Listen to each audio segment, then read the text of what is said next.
Well, good morning, church. Happy Father's Day to all you dads out there. I know this is a wonderful day for you to be loved on, granddads and granddads. I want to begin by saying this morning that often folks say to me how much they love our church and how much they appreciate our leadership, our elder board, like Mike Stevener earlier, who did our prayer for volunteers and also our offertory. And they look to us as key leaders for the church, but I have to tell you, men, that over all these years, you have been my role model. You've been the reason that our staff stayed faithful and focused on the things of Christ on the cross. So I want to be sure you hear me say this morning, if you don't hear anything else, that I have the utmost respect for every man in this room that I know, and your reputation goes before you. You have been, it's been an honor to serve Jesus alongside you, men of God in this room, no matter how you serve, where you serve, or what you do. Thank you, men. This is your day, and you deserve it. I'll tell you that straight up. Now, what I want to do this morning is just, I've looked forward to this so long that it's kind of a convergence of situations coming together.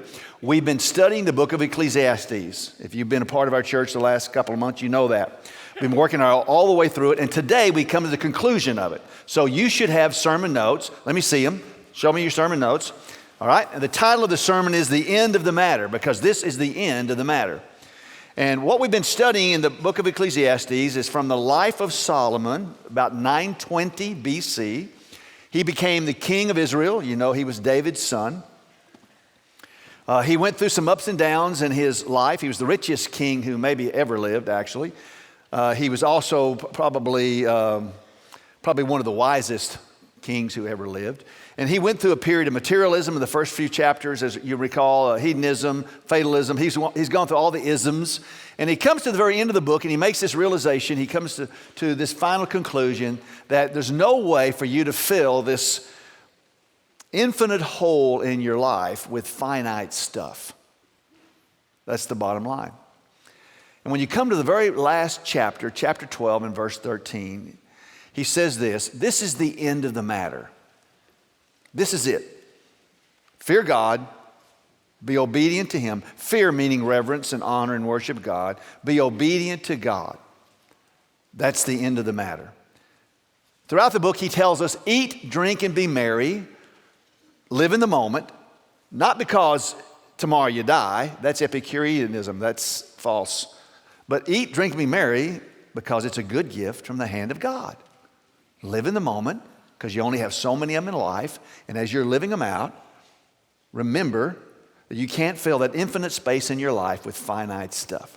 Remember to fear God, be obedient to Him, and let all of that undergird your life. And you'll have a life that's truly satisfying and ultimately successful in spiritual terms for sure. Now, I am not going to preach that sermon. I gave you the notes as a self-study. I kind of wanted you to be able, some of you are really kind of focused on this kind of stuff and you're a little anal and you say, well, what about the last sermon? Well, here it is. Stick it in your Bible. These last few chapters, he talks to adults, to youth, and he also speaks to the seniors, and he's got some real interesting insights at the very end of it. Basically, he says, eat, drink, and be merry, for it's a good gift from the hand of God. That's what he wants you to know. So having that, as I said, there's a convergence today. It's also Father's Day. And as Mike said earlier, we've got the wonderful car show. There's some awesome stuff over there that you can see when we finish here in a few moments. But as I think about dads, I also think about sports. A lot of men have man caves. Man caves. Why? Because we love sports. And many of you love baseball and you love different athletic endeavors. What I wanted to do today, if I can explain this concisely, is I wanted to take the book of Ecclesiastes, and rather than me preaching to you what God says, I want you to see a life that's been a life of success and a life that's been satisfying in the true spiritual sense of the word, lived out right before you. It'd be much better to have an illustration, a living illustration of someone who has a superb reputation in the community, someone who has understood what it means to make a living, to take care of a family, and he's done it with grace and with much success and great satisfaction. So this morning, we're going to have an interview. And he's not a new friend. He's been a friend for a long time, but I've really fallen in love with him more and more every time we meet together. I've been to his home many times. Let me tell you a little bit about him before I introduce him to you. He's, as I said, had a very significant career and a very successful and satisfying career. I want to show you on the screen here a picture of the 1949 World Series. Now, I'm sorry, this picture comes from 1949, so it goes back there. But my guest this morning is this individual right here. The bases were loaded. This is in 49 World Series against the Dodgers. The bases were loaded. He bats left-handed. He just got a hit, and he is headed for first base. That's first base, if you don't know baseball. First base right there. This gentleman is Joe DiMaggio. This gentleman running from second to third is Yogi Berra. This gentleman running from third to home plate to score, I think he hit a triple and scored all of these. This is Henrik. Tommy Henrik? Yeah, Tommy Henrik. On this particular diamond and outfield, there are 7 Hall of Famers, including Jackie Robinson right there, Pee Wee Reese right there, and the outfielder, the famous outfielder, Duke Snider. That's right, Duke Snider is out there. My guest this morning is a member of our fellowship, always sits right over there on Sundays. He holds the World Series record for most pinch hits with 3 other men. He hit in one World Series 439. That means about half the time he got up, he got a hit or got on base. He is in the Collegiate Hall of Fame in 3 colleges. I barely graduated from 1. 3 colleges, he is in the College Hall of Fame: Stanford, UCLA, and Tulane. He is the first pro ball player in the history of our country to go to med school while he was also playing professional ball. He served as a cardiologist in the city of Fort Worth for 25 years. He was the president of the American League in New York from 1984 to 1994. He was also, for almost half a year, the president of the Texas Rangers. He is a father. He is a grandfather. I want to introduce to you my dear friend, Christ Chapelite, Dr. Bobby Brown. Bobby?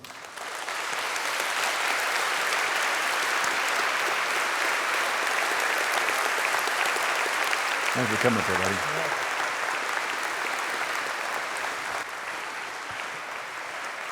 There you go. Okay, while he's being seated, I want to show you a short video from 1949. Let's watch this.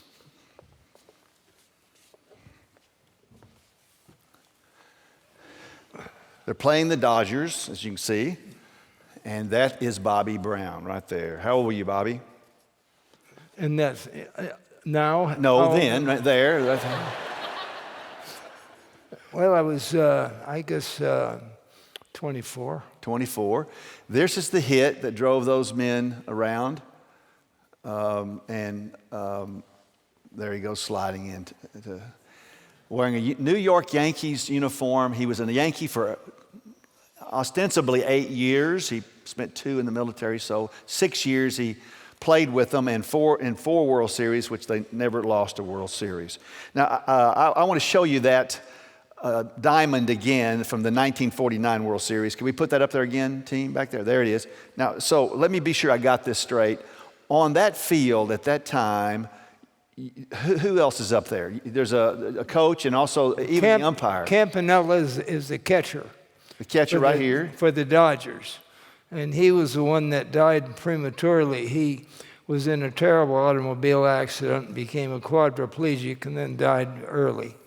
And the umpire is Cal Hubbard on first base there. Right there. And he's in both the halls of fame of the NFL, National Football League, and baseball. And he has a face that looks like a lawnmower ran over it. He's about 6'5" and weighs 275 pounds, and he was a very, very good umpire. The first base coach is Bill Dickey, and he's in the Hall of Fame. He was a great Yankee in the teens and in the 30s, and was then a coach with the Yankees. And he mentioned Duke Snider in center field, who's also in the Hall of That's Fame. Jackie Robinson. And you the got African Jackie Robinson at second base, Yeah. DiMaggio running by him, and the Hall of Fame. Pee Wee Reese over at shortstop. Shortstop Reese right here. Yogi Berra, they're Yogi running Berra. to third base. And then you got Duke Snider. And of course, I should tell you the pitcher of the Dodgers is Joe Hatton. And the reason I tell you that, he and I just hit a triple off him with the bases loaded. And he and I played on the same semi-pro team in San Francisco. Yeah, man. So how do you like that? Yeah, he didn't like it. And He the- didn't like it, that's for sure. And the next day, my dad came down and thanked him for letting me hit it. And he- Okay. Thank you for let you hit that ball. yes, and he said he hit the crap out of it, but he didn't say crap. Well, we're in church, Bobby. That's right. That's right. Okay, now you should know this. Bobby has his own baseball cards. And I think you've really arrived when you get your own, because they don't have preacher cards, so I don't have my own preacher card. But notice he's got his own baseball cards. If you've ever were a baseball player, card collector, Bobby Brown would be in that list. Best friends with Yogi Berra. And I want to show you a picture of Yogi Berra. This was on Sports Illustrated some years ago when Yogi Berra came back to coach, I believe, wasn't it? Or Managed the Yankees. And what was the title of this? Sports? Underneath it has got Yogi's back. That's in Sports Illustrated. Sports Illustrated, Yogi's back. And you're roommates with Yogi Berra and best friends with him long. Best friends with Joe DiMaggio. And I've learned quite a bit about Joe DiMaggio when speaking to Bobby about him, because he was a quiet man, but a remarkable baseball player. And he was married to Marilyn Monroe. And so this is an interesting little fact that Bobby went on the honeymoon with Marilyn Monroe and Joe DiMaggio. And we've got to add, my Sarah was with me. Your wife too. Sarah was with you. Okay, we got that. I think we got a picture of that, a picture of them. Yeah, there, and there's Bobby on the right. Yeah, so you good friends with them, and Yeah. you want to explain yourself on this whole, because Yeah, you're in can Korea, I think. do that. I had to give a talk, a commencement talk at the medical school in Dallas, and I mentioned that the reason I got selected was because I was the only doctor on the face of the earth that had Yogi Berra for a roommate and Marilyn Monroe for a patient. And after the ceremony, one of the graduating students came up and said, think of the talk you could have given if Yogi had been the patient and Marilyn had been the roommate. Yeah. And I got to say this right now. This isn't in the script, but I made a mistake in coming here today for sure. I mean, they put those two kids in there competing against me. What, 5 and 4, the fiddle players? Yeah. I leaned over to Bobby during the young boy's presentation and said to him, probably the only two young men in the room that are more talented than you are. And then we got the Ted here, and he's not going to be outdone. He waves this little piece of white paper. This is my sermon. And I tell you, if they bring out the dog that's going to catch the balls when they throw it at him, I'm going home. Okay, Bobby defended our country. He was actually in the military during the Korean War, and so I think we have a shot of him serving, and actually that's when he attended Marilyn Monroe. He didn't explain, but Joe DiMaggio and also Marilyn came over for a USO. She wanted to do something for the troops, right? And Marilyn and Joe had a violent argument about going to Korea. They were on their honeymoon, and Joe hated the Army. He was in the Army in World War II. I don't know why he hated it. All he did was play ball. But he hated the Army, and he had put out in the Stars and Stripes, which went to every serviceman in the Far East, Korea, the Philippines, down all the way to Hong Kong, just Okinawa, just everywhere. And he said, if Mrs. DiMaggio needs any medical care, Lieutenant Brown is the one that's going to take care of her. And all the calls began to come into Tokyo, just one after the other. Who is Dr. Brown? And so I was her doctor. When she came back, she had a high fever in a day or two after she got back. Eventually, it was diagnosed as a viral pneumonia. But Joe called me. He said, listen, he said, she's really sick. She's got this temperature of about 104, and she's having chills and fever and whatnot. You got to come down and examine her and tell me what's wrong with her. And people said, what did you think about when they said you got to come down and examine Marilyn Monroe? I said, I think I better read the Hippocratic Oath about twice. Oh, gee. I didn't have to worry, though. Joe never was further than 3 foot away from me when I examined her, I'll tell you. But anyway, she got better. I got an internist to take care of her, and that was fine. And they became decent friends for a long time. And Joe, of course, was super. Yeah, a lot of people say that you were one of his very best friends, Joe. He was the surgeon, the battalion surgeon for the 160th Fixed Artillery in Korea, and that's the picture you saw there. Field Artillery Battalion. That's right, Field Artillery Battalion, excuse me. There's a difference there for sure.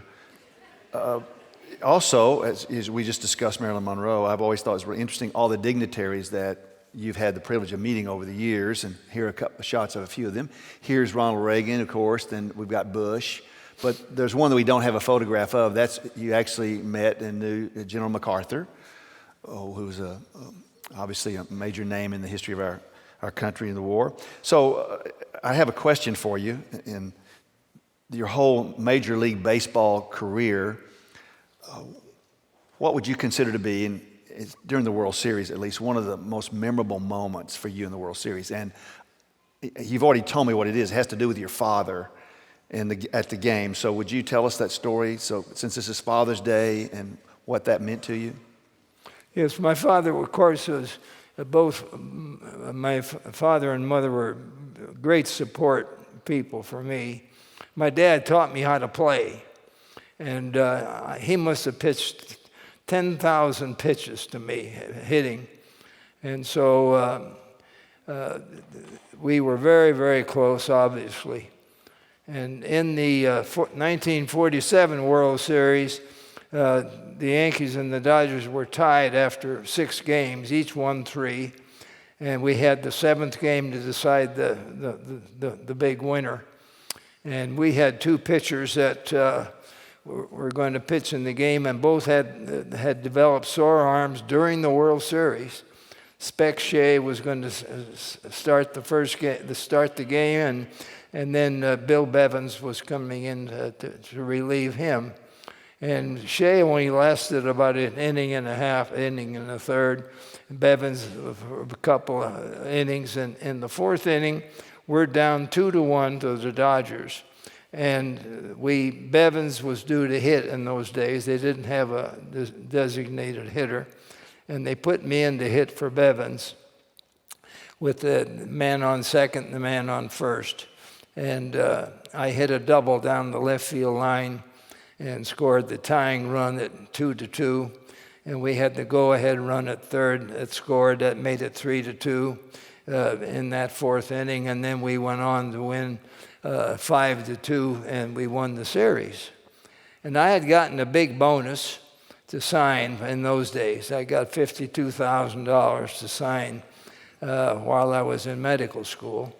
And I came into the clubhouse afterwards with that big hit. And the owner, Larry McPhail, one of the owners, he had been instrumental in signing me. He put his arms around me and said, if you never get another hit, he said, you've earned your money. And I said, that was great. And he said, I'm going to give you 500 more. That really got my attention. And that night at the Commodore Hotel, we have a victory party. The three owners get in a violent argument, and Larry McPhail sells his share. And I get up in the morning to go to med school, and I see where my guy that's giving me the 500 is no longer the owner. And I said, there goes my 500. And I said, I'll have to go by the stadium to see if he left the envelope like he said he would. And he did. And I had 5 $100 postal money orders and had a great trip to New Orleans. So that's the No, but I was thinking about the hat. And the hat, I hit that double. I hit that double to get us back in the game and whatnot. And while it was in second base, I took time out for the first time and only time, really, to listen to the roar of the crowd. Just huge, huge. And I'm looking into the section where my folks were sitting, and I could see this hat going up in the air, 15, 20 feet up, and catch it, up and catch. And it was my dad throwing that hat up and down. And I said right then and there that all of the time that he pitched to me, with hundreds and hundreds and hundreds of pitches, it all paid off right at that instant. So that was probably the biggest thrill I had in baseball. Watching your father throw up that hat. And on Father's Day, it leads me to ask the question about, because we have quite a few fathers in the room, and young fathers and fathers who are more mature, something your father taught you, a principle of life, or just what I've written down here, share something your father actually taught you. I know that he... Yeah. Well, he pitched batting practice to me until I got out of high school. And he had wonderful control. He was a good athlete as a young man himself, and he was a good baseball player, and he loved baseball. And as I told the group this morning, if I wasn't hitting the way he thought I should be hitting, and he was pitching to me, he'd just unload and throw as hard as he could and hit me in the middle of the back with the pitch. And I'd get up and I'd be mad, see? And then I'd start to really try to hit him with a line drive. Boom, boom. And after I hit about 3 or 4 balls, he'd say, okay, now you're hitting the way you should be hitting. Now stop trying to hit me with the line drives. He exhibited his faith in me. I was telling Ted that it was tough playing against Cleveland. They had two pitchers, Bob Feller and Bob Lemon, both in the Hall of Fame. And we had both of those pitching against us on a Sunday doubleheader in the Yankee Stadium. You had Lemon in the first game, and then when it starts to get a little dark, they put in Feller. He threw balls about the size of an aspirin. And so I get up at 9 times, no hits, nothing. Just what a miserable, lousy day it was. And afterwards, I get to my car, and I see my dad and mother coming out, and my dad's as white as a sheet. He's so mad. And he gets in the front seat with me, and I'm going to drive, and my mother's in the back to try to keep us apart if we were going to have the actual physical contact with each other. And so we head out for Jersey. That's where we lived, and went across the river, the Harlem River, and into Manhattan, and then past the Polo Grounds where the Giants played, and then up on Coogan's Bluff, and we head for the George Washington Bridge. Now I get halfway across the bridge, and my dad starts to scream. Says, stop the car, stop the car. I said, I can't stop the car. Why do you want me to stop the car? I'm in the middle of the bridge. He said, I want you to jump. I want you to jump. A very encouraging father. That's right. Win at all costs. Father's Day. You can't beat it. You can't beat it. Oh, I know he loved you, and I know you loved him, and the stories about them are remarkable. Now, speaking of remarkable, Bobby's had 3 careers. 3. He was 8 years ostensibly with the Yankees, 6 he played, 4 World Series. He was also 25 years a cardiologist here in the city of Fort Worth. In fact, I've got some photographs of some of that. Here is his diploma when he graduated from med school, right there. He was a cardiologist, and then secondly, or thirdly rather I should say, so he served 25 years, and then he also was the president of the American Baseball League. He went in 1984 from here, Fort Worth, where he was a cardiologist. He sort of retired, went to New York, he and Sarah, and for 10 years, for a decade, was the president of the American League. I think we have some shots of you up there in New York at some gala event and so forth. So I have a question for you. Now, most men have the privilege of one successful career that was satisfying. You've had 3 of those. Now I want you to listen carefully to this question and see what you would have answered. Of those 3, which one meant the most to you?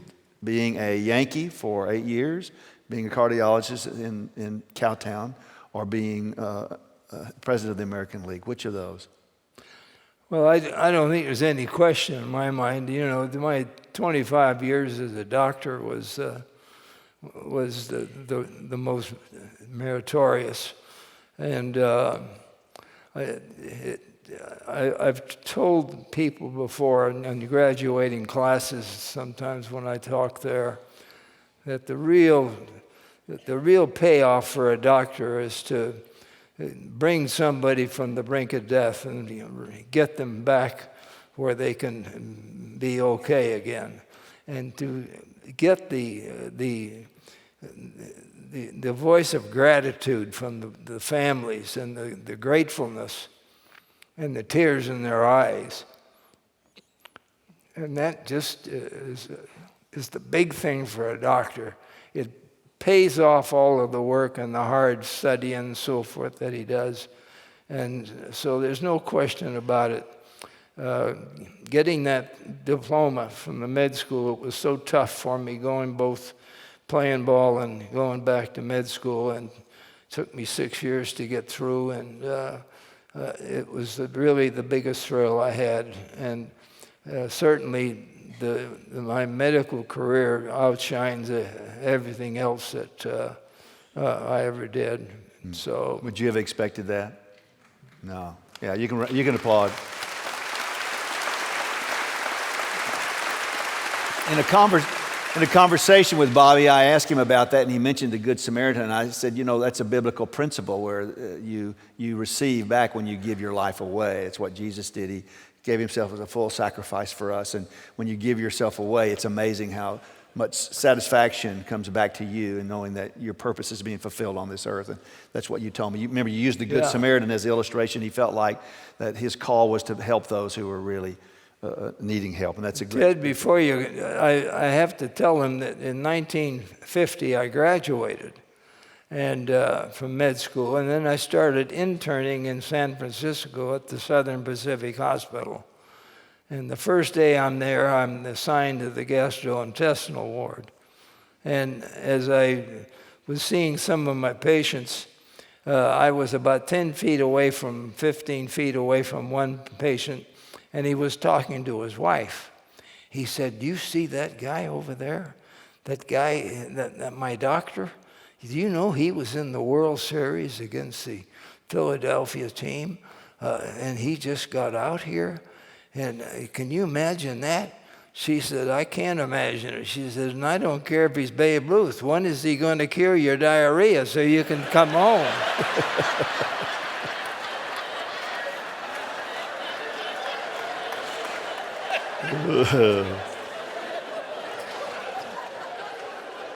I've lost control of this, Bobby. I admit it.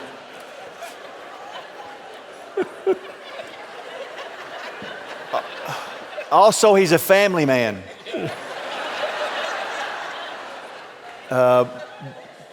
Bobby's a very successful father and grandfather, and even though we've had good conversations about fatherhood, and being a doctor, no matter what the area you're in, is very, very demanding. And so he admits readily that Sarah raised both Katie and Pete.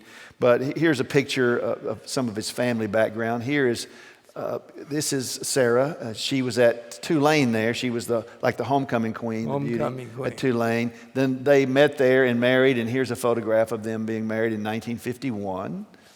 And most of you who knew Sarah knows, what kind of a woman she was, and remarkable woman. And then here's a picture of the whole family together a few years back. And there's Katie on the left and Pete there as well, and then their spouses and children. And then here's another photograph of one of the weddings. I can't remember who that was there, but then here's one I wanted to get to that's very important. This is Sarah, oil painting of Sarah. She died 6 years ago, and she was a remarkable, remarkable woman. What I want you to do in this whole family sequence here, Bobby, is advise fathers, if you will, men in the room. What's one of the most important things they need to be doing as a father as it relates to fatherhood? You mentioned before about setting goals. Be careful not to set too many goals too high, beyond their reach. Is there anything you'd want to say to a young father that you maybe said to Bill or your son as they... They're all here today. I know they are, aren't they? Well, tell them what you want to tell them. Huh? And you want me to have them stand up? Sure, let's do that. Come on. There they are.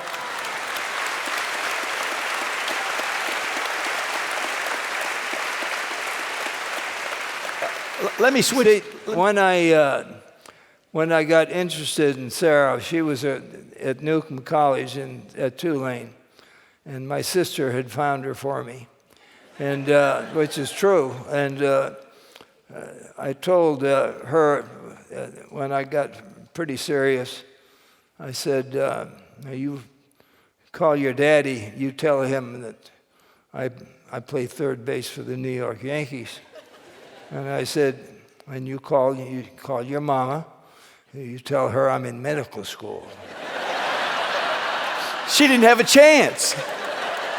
I mean, Sarah did not have a chance, did she? That's right. You worked from both ends, the best things you could possibly say. But I think as a father, I don't make any bones about it. If you're a doctor, you're not spending a whole lot of time at home. At least in my time, you didn't. And your wife is the one that really has to help and raise the kids, and they usually do a wonderful job, which mine did. And I think that for a father, he ought to treat all his kids the same. You shouldn't have a favorite. You ought to preach to them the value of honesty and never lying. And you can see with our politicians now how important that is. And the thing that you really try to do is you try to be as forceful as you can, but at the same time, don't try to squelch them. And then you want to encourage them. And if they're in a situation where the goal is too high, you have to help them get something else. I just think that it's a dual affair. It's a dual affair that you do with your children, and both the mother and the father have to be in full agreement. And I think my family was very fortunate in having Sarah, and the fact that she and I just got along so great. Yeah. But I think that's what you try to do. And I think the thing that they ought to be practiced is that anything they try, it ought to be with full effort. That was one of the secrets of the Yankees' success. If you're out there on the field, every minute you're out there, you're putting out the best you can for as long as you can. And you carry that over into your other activities off the field. Mm. Great advice from a 92-year-old father and grandfather and great-grandfather. Finally, because we're almost out of time, I want to ask you about faith. When our church formed, which was in October of 1980, a small group of folks, the sometime between 1980 and 1984, when you and Sarah went to New York, you and Sarah actually visited our church, attended our church a little bit on and off, as you mentioned. And then when you got back in 94, you became more involved. And Bobby and Sarah were members and are members of our church, our fellowship. Bobby usually sits over in that general area over there. You called me one day in 1995 or 6 and said, I hear you're preaching on the book of the Revelation. You were trying to affirm that I was because you were interested in coming and being a part of that. I know you're a Christ follower, but I have the question for you that I've asked you before. With all this remarkable career that you've had in 3 different areas, when did Jesus become more to you than just a word?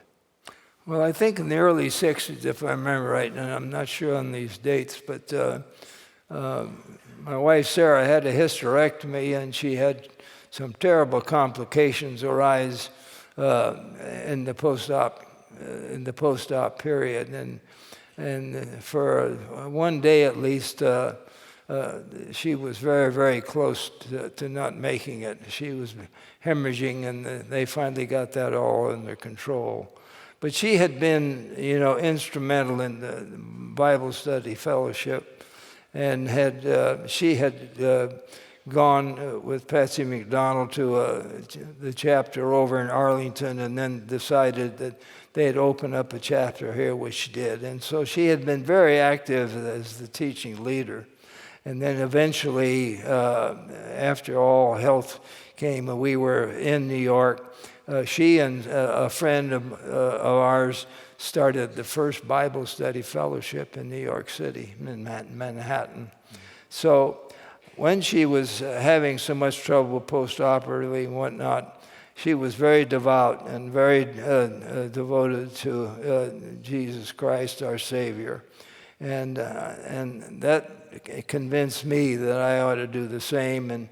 And I called Dr. Anderson and had him come over, and I told him about my faith. And with our kids, they all started and stayed in Young Life. Mm-hmm. They all got exposed to the teachings of you when you were in Young Life. Mm-hmm. And I would recommend it again, that it's a wonderful way to bring Christianity into your kids when they're little 6-year-olds, 7-year-olds, 8-year-olds, and I think it would stand them in stead forever. So you would agree with Solomon that at the end of the matter is to live your life with passion and purpose, but fear God and be obedient to Him. Solomon is safe.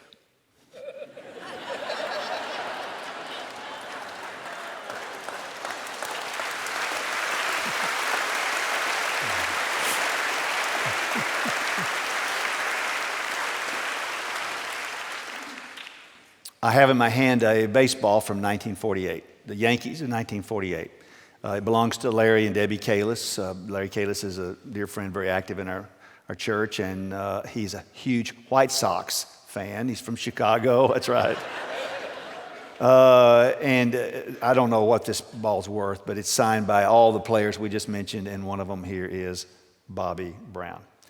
I went to Academy some months ago to buy some baseballs. So I thought I got this creative idea. If Bobby's going to come, maybe he'd be willing to sign. He signs stuff from all over the country just about every day. People send him stuff. Every time I've been at his home, he's signing things from somewhere in the country. So I asked him, would he, if I got the balls? And he said yes, he would be glad to sign them. Which, by the way, his name is, tell him what you think about your name. Yeah, it's my signature. Bobby Brown is done in the sweet spot. And the reason why that is so valuable, it's the only doctor's signature in the United States that you can read.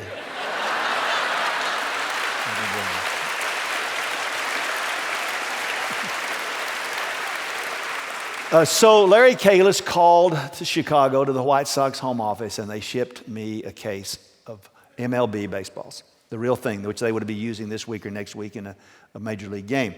Bobby signed them, and I bring that up only to let you know that if you are a fan, if you're a father and you're a fan of Major League Baseball, you enjoyed some of those intimate moments around Major League Baseball with your father, as Bobby did with his, or your son or daughter plays baseball now and you love MLB, if you're interested in a baseball signed by Bobby, then I can't give everybody one because he only signed 60.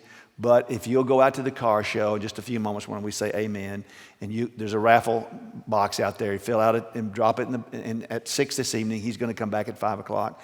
At 6 this evening, when we're finished with the evening, he's going to draw 50 of them out, and I will email you and let you know that you have one. And by the way, you should know that Bobby also was somewhat instrumental in having Jim Schlossnagel here 14 years ago, I think it was, maybe 15. Jim always sits at the 9:15 service right there. He is right now tonight preparing to play in the College World Series in Omaha with the TCU Horned Frogs. He also signed quite a few balls for me too. So here's how I want to close, and here's how I want to do this. I want to pray for you, Bobby. Just sit right there and let me pray over him, and then we'll stand and have a dismissal. Father, thank you for a good friend, a man with whom I've never heard one negative word in our community, in our state, in our country about he or his family. I thank you, God, that you blessed him with an incredible wife in Sarah. You gave him Katie and Pete and those that loved him so much. And our request is that even at 92, you would give him many, many, many more years to be able to influence, to not only love his family and love this community, but love you. Honor him. Thank you that he is willing to share with us on this Father's Day his life, his success, and the thing that makes him most satisfied, Jesus. And we thank you in his name. Amen.